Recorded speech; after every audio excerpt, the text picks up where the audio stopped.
Bonjour tout le monde et bienvenue dans cette nouvelle vidéo. Laissez-moi vous raconter une histoire. Il y a fort longtemps, dans ma jeunesse, donc à cette époque-là je connaissais Doctor Who mais je n'avais pas encore regardé la série dans l'ordre, j'avais juste vu quelques épisodes par-ci par-là sur France 4, mais bref du coup à un moment, je rentre du collège, je mets la télé et c'est France 4, puis là ça devait être les pubs ou un truc comme ça, puis il y a un programme qui se lance, et ce programme c'est deux personnes qui cherchent un fantôme dans un manoir hanté. Donc là je suis intrigué, je regarde plus, ça commence à faire un peu flipper, il y a vraiment un fantôme qui apparaît, quand tout d'un coup quelqu'un toque aux portes du manoir. Et là du coup ils vont ouvrir la porte, et en sort le 11e Docteur et Clara Oswald qui se présentent comme étant les Ghostbusters. Donc vous imaginez ma surprise parce qu'à ce moment-là je reconnais le Docteur, je sais plus si je reconnais Clara mais bon je sais que c'est une de ses compagnons et vraiment je m'attendais pas du tout à ça parce que le début de l'épisode n'a rien à voir avec Doctor Who. Et puis enfin le générique se lance et je vais m'arrêter là pour le moment. Mais du coup cet épisode est vraiment resté dans ma mémoire. Il a été super important en fait dans mon parcours Doctor Who, mais ça on en parle plus tard dans la vidéo. D'abord parlons de ce fameux épisode qui s'appelle tout simplement Hyde.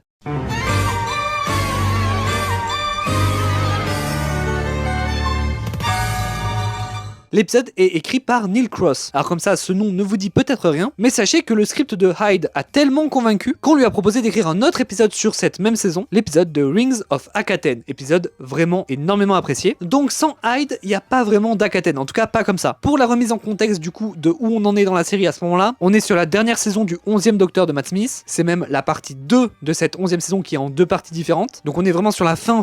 Il est accompagné du coup de Clara Oswald, qui elle du coup fait son tout début, c'est genre son 3e ou 4e épisode, c'est vraiment le tout début. Et au niveau de l'intrigue principale de la saison, à ce moment-là, le docteur a déjà vu le personnage de Clara Oswald à différentes époques et mourir à chaque fois. Donc c'est visiblement une femme qui meurt à plusieurs époques dans le temps, plusieurs fois, ce qui n'est pas possible. Du coup, ça intrigue le docteur et il appelle la fille impossible. Et vous allez voir, c'est un peu important dans cet épisode. C'est donc dans ce contexte qu'ils arrivent au manoir de Caliburn, où ils vont aider Alec Palmer et son assistante Emma Grayling, qui chassent le fantôme appelé la sorcière du puits. Donc ça, c'était pour le contexte. Maintenant, je vais résumer l'épisode avant qu'on en parle quand même. Pour ceux qui auraient un peu oublié l'épisode, parce que oui, c'est pas un des épisodes les plus mémorables non plus. Et aussi pour ceux qui n'auraient pas vu l'épisode, même si je vous conseille vraiment de voir l'épisode avant, puisque je vais complètement spoiler tout l'épisode. Et que c'est un épisode qui est plutôt pas mal quand même dans l'ensemble, donc oui, je vous le conseille. Donc du coup, on reprend notre histoire du coup au moment où Alec Palmer et Emma Grayling cherchent le fantôme et le docteur et Clara arrivent. Et Emma est une empathique, je sais pas comment on dit, puisque j'ai revu l'épisode en anglais, je sais plus comment ils disent en français. Globalement, elle a une sorte de pouvoir un peu surnaturel qui lui permet de sentir les intentions des gens, les mauvaises ondes, les bonnes ondes, enfin voilà quoi. Et du coup là notamment elle est vachement utile puisqu'elle sent le fantôme. Le docteur et Clara, une fois arrivés, ils sont mis au courant par Alec de tout ce qui se passe et ils commencent à explorer le manoir à la recherche de fantômes. Cette visite est quelque peu flippante, ils sont notamment suivis par une sorte de créature qu'on voit pas vraiment et qui ne voit pas vraiment non plus. Mais à un moment, Clara croit que le docteur lui tient la main alors que non. Ça a plus des bruits de quelqu'un qui toque sur un mur, il y a clairement une présence. Mais voilà, ils trouvent pas grand chose non plus. On apprend aussi que en fait le fantôme est connu notamment parce qu'il apparaît sur beaucoup de photos d'époque et toujours dans la même position, que ce soit en 1500 ou de nos jours. Il n'y avait pas de photos en 1500, vous avez capté. Du coup, le docteur a une idée. Lui et Clara retournent dans le TARDIS et avec le TARDIS, ils vont remonter le temps du début de la Terre jusqu'à la fin de la Terre, la fin du monde. Et le docteur va prendre des photos à chaque fois pour savoir si le fantôme est là à chaque fois et s'il est toujours dans la même position. Puis les deux rentrent à Caliburn, sauf que Clara est quelque peu choquée, traumatisée même, puisqu'elle vient de voir la vie de la Terre du début à la fin. Donc comme je l'ai dit, elle est au tout début de ses voyages avec le docteur, donc c'est un peu le moment de choc que tous les compagnons ont à un moment, et elle réalise qu'en fait aux yeux du docteur, on est tous des fantômes, puisque lui a déjà vu notre futur où on est mort. Et le docteur répond qu'elle est la seule énigme qui vaut la peine d'être résolue. Donc ça c'est au niveau de la fille impossible, on le rappelle. Donc de retour à Caliburn, le docteur explique. En fait sur les photos, on voit que le fantôme est bien présent à travers toute l'histoire de la Terre, mais il n'a pas tout à fait la même position. Et de toutes ces photos, il a pu comprendre en fait ce qui s'est passé. En fait, le fantôme c'est pas du tout un fantôme, c'est une voyageuse temporelle. La toute première voyageuse temporelle humaine. Sauf que vu que c'est la première, forcément elle s'est un peu foirée, et elle s'est retrouvée dans une dimension de poche. Une dimension de poche, c'est une sorte de mini univers parallèle qui ne tient que quelques minutes et puis s'effondre. Et il y a encore deux informations à tirer de ces photos. Déjà, elle est poursuivie par une créature, et en plus, le temps ne s'écoule pas pareil dans la dimension de poche. Par rapport à notre dimension, il s'écoule beaucoup plus lentement. C'est pour ça qu'elle est tellement ralentie qu'on dirait qu'elle ne bouge pas, et qu'elle a toujours la même position. Mais en fait, les photos du début de la Terre et de la fin de la Terre ont pu voir le mouvement tellement elles sont éloignées dans le temps. Du coup, il faut aller la sauver, donc il faut faire une porte, de par le pouvoir d'Emma Grayling, augmenté par un cristal de Metabolis 3. Le docteur va alors dans la dimension, il trouve, il attaque rien, la ramène emmène dans notre dimension, mais juste avant que lui ne puisse s'enfuir, Emma s'écroule parce que c'est trop pour elle et du coup la porte se referme. Donc le docteur est piégé dans un univers de poche qui va s'effondrer d'une minute à l'autre et il est poursuivi par une créature. Clara court alors au TARDIS pour aller sauver le docteur, mais le TARDIS veut pas s'ouvrir puisque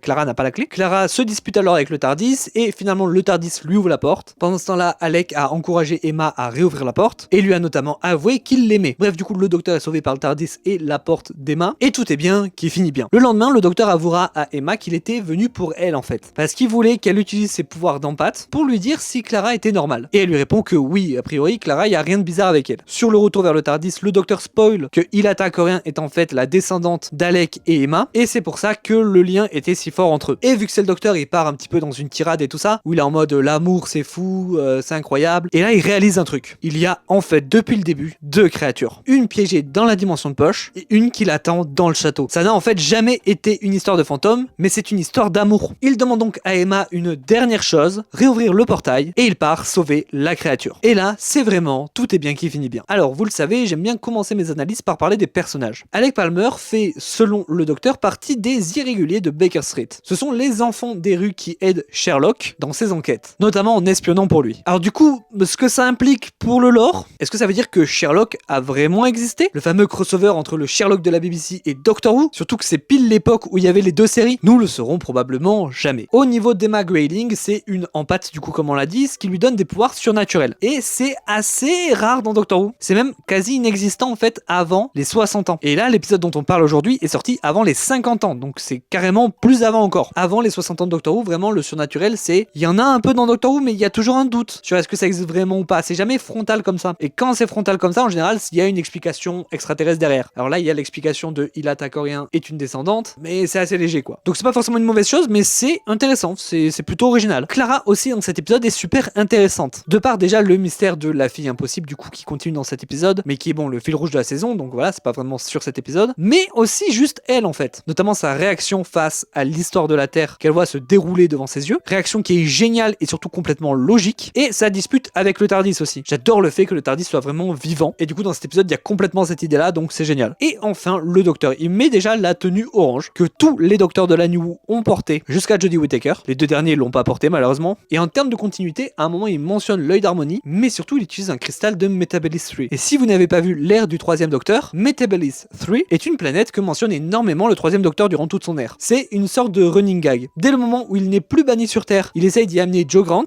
et à chaque fois il se retrouve ailleurs. À un moment il finit quand même par y arriver, et arrive juste à voler un cristal, le fameux cristal de Metabolis 3 qu'il utilise dans cet épisode. Cristal qui est en plus connu pour avoir des propriétés psychiques, c'est du coup probablement pour ça qu'il est dans cet épisode. Et finalement le docteur y retournera pour le dernier épisode du troisième docteur, mais ça c'est une autre histoire. Maintenant parlons des monstres, parce que oui, qui dit histoire de fantômes, qui dit monstre. Alors les histoires de fantômes dans Doctor Who c'est spécial, parce que comme je l'ai déjà dit, avant les 60 ans, le surnaturel n'existe pas vraiment. Donc souvent c'est pas vraiment des fantômes, mais il y a une explication extraterrestre. Mais il y a quand même des épisodes qui sont codés histoire de fantômes, qui sont écrites pareil. Je pense notamment à The Unquiet Dead, ou encore Blink, Night Terrors, ou enfin The Hunting of Villa Diodati. Dans ce dernier, il y a carrément des fantômes que seulement un des personnages voit, qui sont pas du tout liés au scénario de l'épisode, et du coup il y a ce doute de est-ce qu'ils existent vraiment? Est-ce que le personnage les a hallucinés? Enfin bref, du coup dans cet épisode il y a deux monstres. Le fantôme déjà, j'adore la façon dont elle est présentée. Elle était déjà là avant la maison, elle est surnommée The Witch of the Well, elle a la même position sur toutes les photos qui sont prises d'elle, et enfin le Help Me. Mais surtout la conclusion c'est que c'est une voyageuse temporelle et non un fantôme. Et c'est génial parce que c'est une vraie théorie qu'il y a dans notre vrai monde pour expliquer les apparitions de fantômes, ça pourrait tout aussi être des voyageurs temporels. Donc c'est une super idée pour un épisode de Doctor Who de reprendre cette théorie pour en faire du coup un épisode. Mais il y a aussi du coup la créature très discrète dans le manoir, elle est un peu cachée dans les plans comme dans la série The Hunting of Bly Manor. Elle fait du bruit mais ne se montre pas vraiment. Le coup de tenir la main c'est plutôt classique mais ça marche toujours, et le design est assez flippant en vrai. En fait tout repose sur le fait de pas vraiment les montrer, hein. C'est le coup de Alien évidemment. Dans le tout premier film Alien, la créature est très peu visible, ce qui augmente la peur, parce que du coup on l'imagine. Et ben là c'est un peu la même chose, on la voit qu'à la fin vraiment, et encore ça reste très rapide. Surtout qu'au final, bien qu'elles soient terrifiantes, ces créatures ne sont pas vraiment méchantes. Et ça c'est un classique dans Doctor Who, donc ça fait toujours plaisir. Il y a une citation de cet épisode qui m'a fait tiquer, c'est à la fin quand le docteur réalise que c'est pas une histoire de fantôme mais une histoire d'amour. Parce que ça aussi, ça m'a rappelé la super série The Hunting of Bly Manor, qui est pourtant sortie bien après. Cette série est vraiment géniale, je vous la conseille très fortement. Alors Bly Manor c'est la saison 2 de la série, en réalité The Hunting, la première étant The Hunting of Hill House. Cross. Mais les deux saisons ne sont pas liées. C'est deux histoires complètement différentes qui adaptent deux livres différents. Et j'ai seulement vu la saison 2, donc Bly Manor, puisque ça adapte un de mes livres préférés, Le Tour d'écrou de Henry James,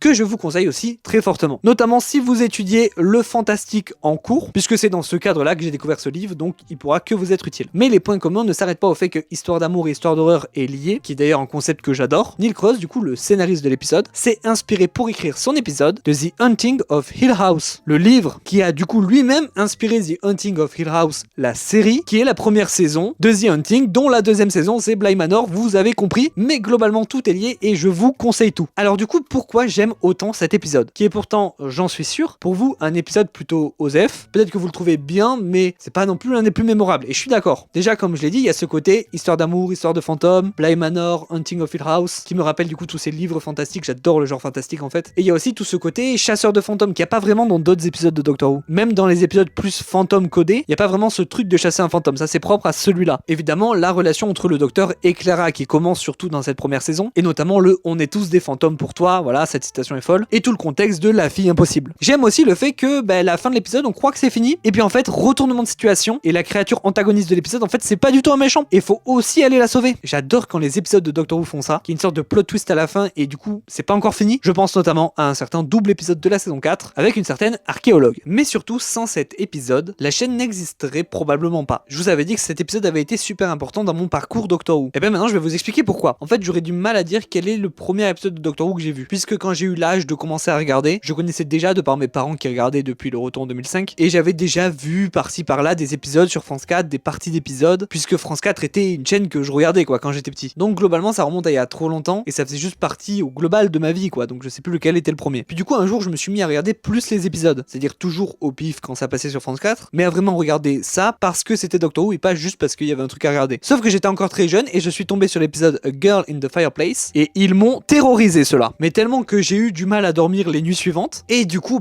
j'ai plus trop eu le droit de regarder Doctor Who pendant un petit moment quoi. À vrai dire, je pense qu'à ce moment-là, j'étais vers le début de la primaire. Puis j'ai grandi, Doctor Who était toujours présent mais de loin. Ça faisait très longtemps que j'avais pas vu d'épisode jusqu'à ce que je tombe sur France 4 au pif un soir en revenant du collège sur cet épisode Hyde. Forcément, j'ai adoré, je pouvais enfin revoir Doctor Who après toutes ces années et du coup à partir de ce moment-là, je savais à quelle heure ça passait et sur quelle chaîne. Donc j'ai commencé à regarder ça un peu tous les jours là quand je pouvais, mais toujours du coup les épisodes un peu au pif que France 4 passait. Et puis très vite, je me suis dit que peut-être qu'il était temps de regarder dans l'ordre en fait. Donc j'ai repris du début depuis le retour en 2005, puis après avoir attrapé la diffusion qui était alors la saison 10, la dernière de Peter Capaldi. C'est la première que j'ai vue en direct. À partir de ce moment-là, j'étais vraiment à fond dans Doctor Who, donc j'ai commencé les classiques que j'ai toujours aujourd'hui pas fini encore, mais c'est fait exprès, je veux pas binge-watch les classiques. Et puis l'ère de Jodie est arrivée, puis Flux est arrivé, la dernière saison de Jodie, et c'est vraiment à cette saison que je me suis dit, et si je faisais une chaîne YouTube pour en parler en fait. Bon, au final j'ai mis un peu plus de temps à faire ma première vidéo que prévu, du coup ce n'était pas pour Flux, mais pour l'épisode juste après l'épisode de spécial Nouvel An, mais concrètement j'avais commencé à écrire une vidéo sur Flux de base. Et du coup au final on est là maintenant. Donc tout ça c'est un peu grâce à cet épisode finalement, parce que j'aurais forcément fini par regarder la série, mais ça aurait peut-être été un peu plus tard, et du coup peut-être qu'on n'en serait pas là sur cette chaîne aujourd'hui. Donc bien que Hyde ne soit pas mon premier épisode, je le considère tout de même comme le premier épisode de Doctor Who que j'ai vu, puisque c'est le premier dont je me souviens avec certitude. Et donc vu que c'est celui qui m'a remis dans Doctor Who, il aura toujours une place dans mon cœur.